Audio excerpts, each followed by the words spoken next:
Indiana Jones and the Great Circle. No, I'm not talking about Raiders of the Lost Ark or The Last Crusade. I'm talking about that lost indie adventure that happens, right in between there.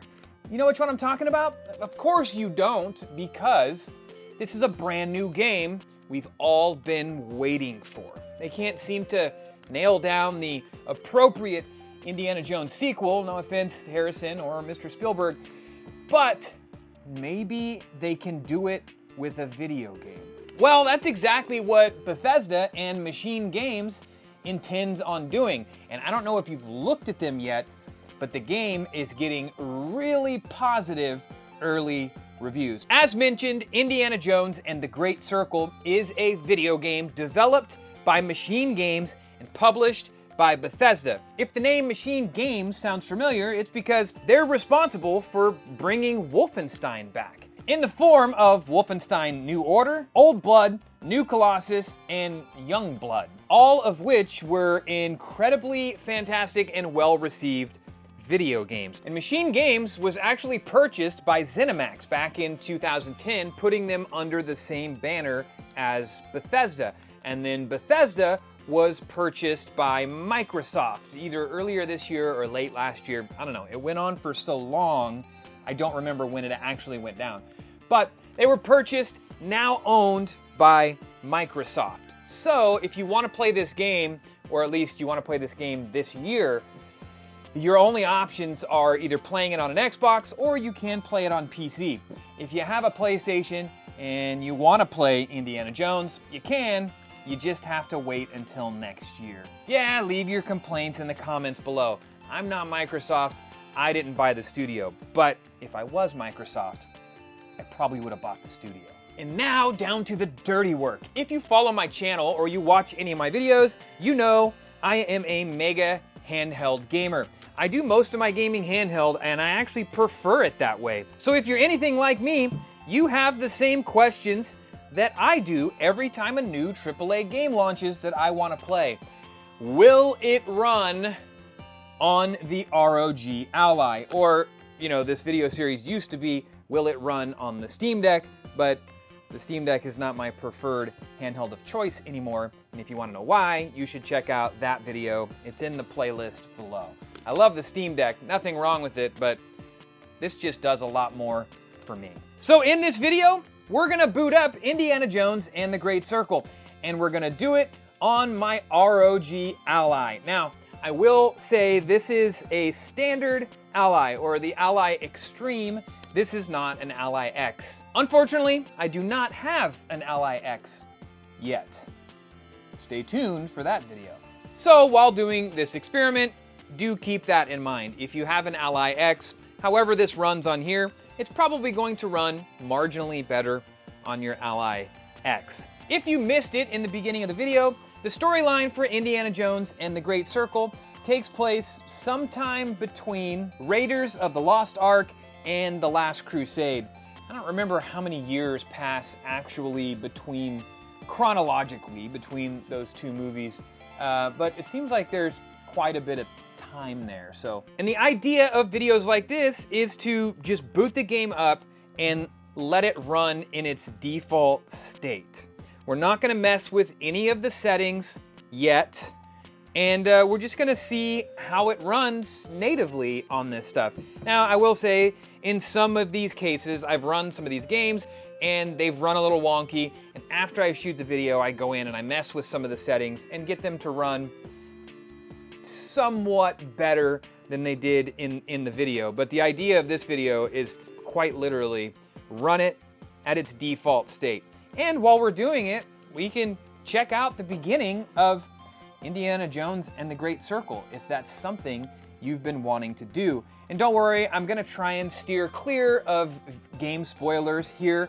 We're gonna skip through any of the cutscenes, and we're just gonna get down to the gameplay. I may let the cutscene run out just a little bit in the beginning to see how the frame rate does, but for the most part, what we're looking for here is we're looking to see if the game runs well, or at all. I'm having a pretty good feeling about this one though. So let's plug this baby in, because I am going to run it in turbo mode, which is 40 watts. and I'm gonna wanna plug it in order to do that.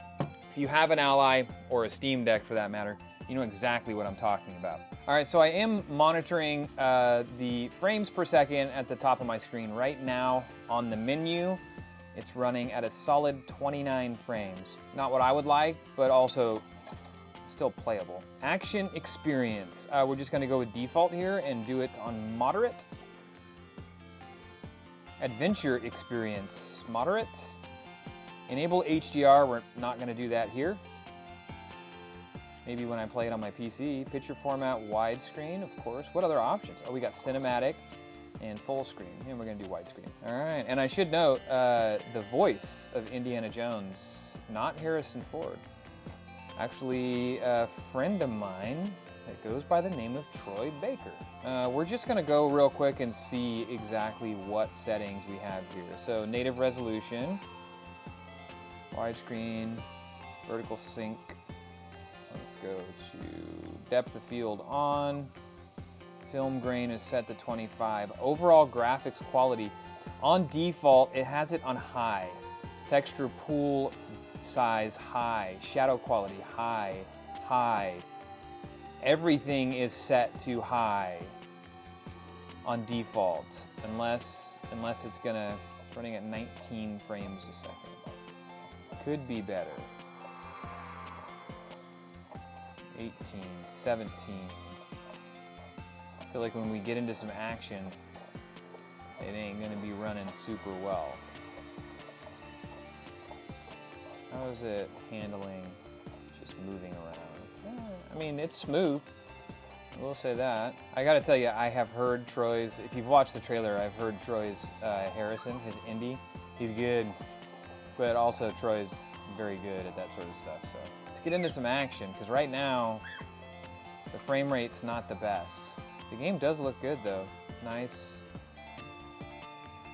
lighting.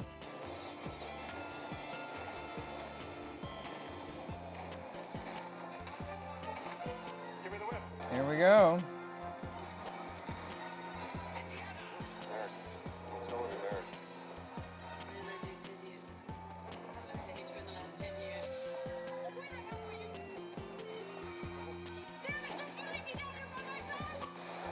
Okay, now the game is back and running at about 30 frames.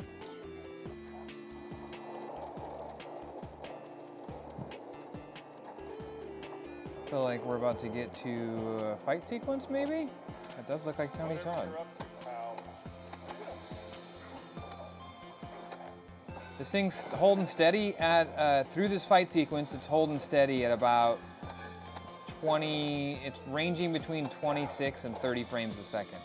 Indiana Jones and the Great Circle. It's already starting off better than the last two movies. I will say that. So for the sake of this video not being 2 hours until I get to some actual gunplay, which from what I understand isn't heavy in this game, we're gonna call it right there, and I don't wanna spoil too much more. I tried to skip around so we didn't have too many story spoilers, but as you saw in the beginning, I did check the settings. All the settings, fidelity-wise, graphic-wise, are set to high. That was the default for the Ally. Everything was set to high, and there were a few parts where my personal preference, I would have preferred a little higher of a frame rate. When we were first going through the jungle, it was dipping down into the teens, 15. I mean, honestly, anything below about 25 frames is, in my opinion, depending on if it's action or not, a little bit unacceptable for me. But everything else ran at about 30 frames. Now, I know some of you are gonna say, "Pah, I could just run it on my Xbox or my PC at 60 or 120 frames." And yeah, you're right, but you're also not gonna throw your giant PC or your Xbox in your backpack and travel with it, because this does have offline mode as well, so I could take it with me and play through this entire game. I think if I turned down some of the settings to medium, I could find a really happy place there where the frame rate would probably be somewhere between 30 and 40 frames, which, playing a game like this, from what I've seen so far, would be totally acceptable. That's like Wolfenstein. You know, you could play through Wolfenstein at 30, in between 30 and 40 frames a second, in my opinion, and have it be totally playable. And everything I have seen so far looks good. It plays well. It's very reminiscent of the movies. They start the game out with that very iconic opening scene as a dream sequence. And yeah, very, very reminiscent. It's really given me the indie vibes. But in order to get to some real gameplay with guns and lots of characters on screen, it looks like I'm gonna have to probably put a couple hours into this game, which maybe after I do that, I'll shoot another one of these videos and let you know just exactly how I think it's running at that time. But I have to say for now, just straight base test, booting Indiana Jones and the Great Circle up and letting it run on its default settings on an ROG Ally Extreme, not the X model yet. I think it runs totally fine, and it's very serviceable. To have a AAA game like this running on a handheld device, I'm telling you, I say this all the time, I think we're entering a really special era of games. I was just talking about this on a podcast that I did this morning with the folks over at Retro Dodo.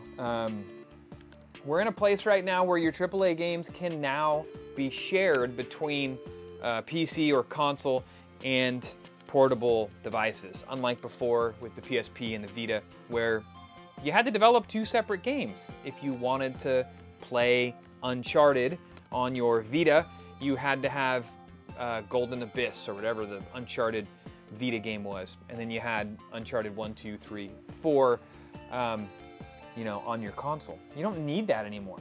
You could totally do, this thing can run, you know, something like The Last of Us totally fine. It's very serviceable. And this isn't even the newest one. The Ally X has even a little more power than this. Now, I will say I am running it in turbo mode, which is 40 watts, and that's why it's plugged in. But the Ally X does boast double battery life, just about. So if you did want to unplug it and play it on the go, you could. Or you could just use a power brick. I use that Anker 737, I believe. It'll power this thing 2 times over. So, you know, if you want to take your games on the go with you, this is a very viable option. And I would imagine that the Steam Deck, although I haven't booted it up in a very long time, if you tweak the settings, it would probably run on a Steam Deck too, or a Legion Go, for that matter. I personally cannot wait to play through this game. I will probably live stream it.